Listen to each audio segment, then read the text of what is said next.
Salut à tous, bienvenue dans Swim Smart Tri-Hard. Moi, c'est Théo, maître nageur, préparateur physique, et aujourd'hui, on va décortiquer ensemble le dos crawlé, comme on l'a fait récemment avec le crawl. Mais avant de plonger dans le sujet du jour, je vous rappelle que ce mois-ci, sur Instagram, c'est 100% carrousel.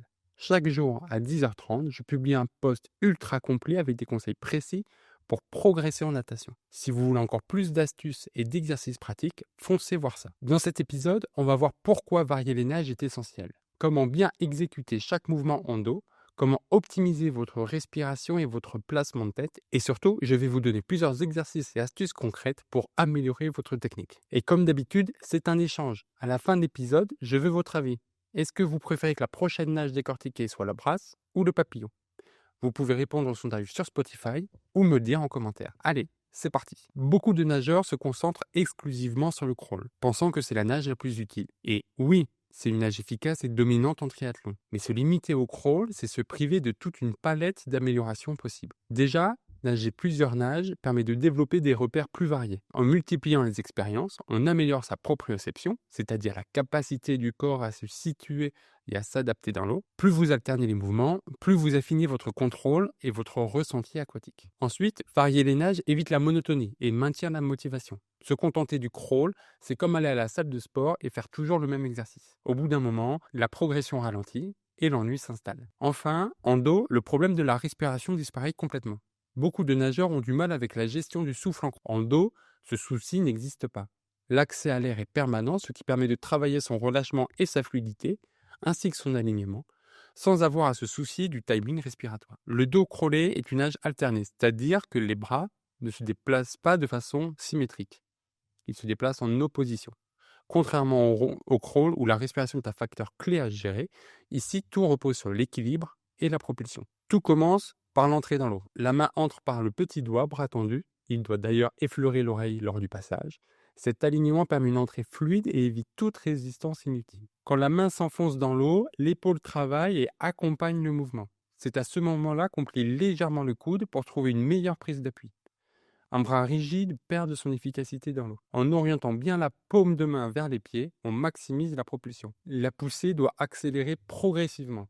Comme pour tous les mouvements aquatiques, c'est l'accélération de ce mouvement qui garantit l'efficacité de l'appui. Pour exagérer le mouvement et ressentir la bonne trajectoire, un bon exercice consiste à faire en sorte que le pouce vienne frôler sous l'aisselle jusqu'à la cuisse. Si vous avez le coude plié, le pouce qui vous touche, vous êtes garanti d'avoir le bon placement et la bonne orientation de la paume de main. Juste avant que la main ne sorte de l'eau, on ajoute une légère poussée vers le fond. Ce détail est fondamental. Il donne une impulsion qui permet une sortie de main rapide et fluide. Enfin, le retour aérien doit être ample avec un roulis contrôlé. L'amplitude est essentielle pour maximiser chaque mouvement, mais attention à ne pas laisser le bassin trop basculer, ce qui casserait l'alignement. Comme en crawl, les battements ne servent pas tant à propulser qu'à stabiliser le corps. Le mouvement part de la hanche, pas du genou, et les chevilles doivent rester souples. Si vous avez du mal à ressentir cette souplesse, un bon exercice est d'utiliser des palmes. Elles aident à ressentir le bon relâchement des chevilles et à adopter un battement plus fluide. Autre exercice utile, nager en battement uniquement, en tenant une planche au niveau des genoux. L'objectif est de faire de la mousse avec les pieds, sans jamais taper la planche avec le genou. Si vous sentez la planche, c'est que vous pliez trop les jambes. En dos, le regard est tourné vers le plafond. Pour une posture idéale, il faut garder un angle de 90 degrés entre le menton et le cou. Un exercice ludique pour travailler ça, c'est l'exercice de la baleine. Prenez de l'eau dans la bouche et recrachez-la en jet comme un geyser. Si l'eau retombe sur la poitrine, vous regardez trop vers vos pieds. Si l'eau tombe derrière la tête, vous regardez trop en arrière. Si elle retombe sur votre visage, c'est parfait. Et histoire vraie, lors d'un stage à Alain Bernard, où j'ai entraîné des jeunes nageurs, j'ai fait faire cet exercice et Alain Bernard est passé par là et l'a trouvé génial. Donc cet exercice est approuvé par un champion olympique. En dos, 2 techniques de respiration sont possibles. Option 1, inspirer sur un bras, expirer sur l'autre.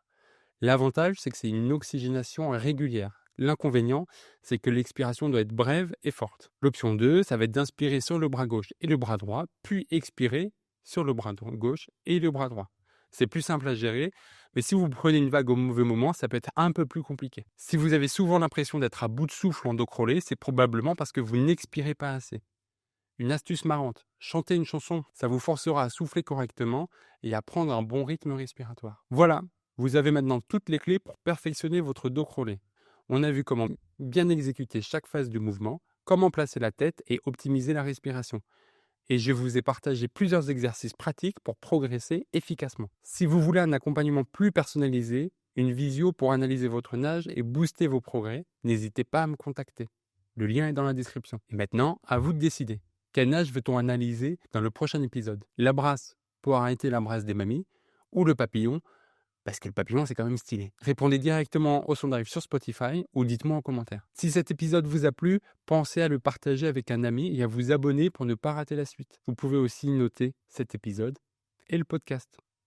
Allez, continuez à vous entraîner intelligemment. À très vite dans Swim Smart Triarn et on se retrouve sur Instagram.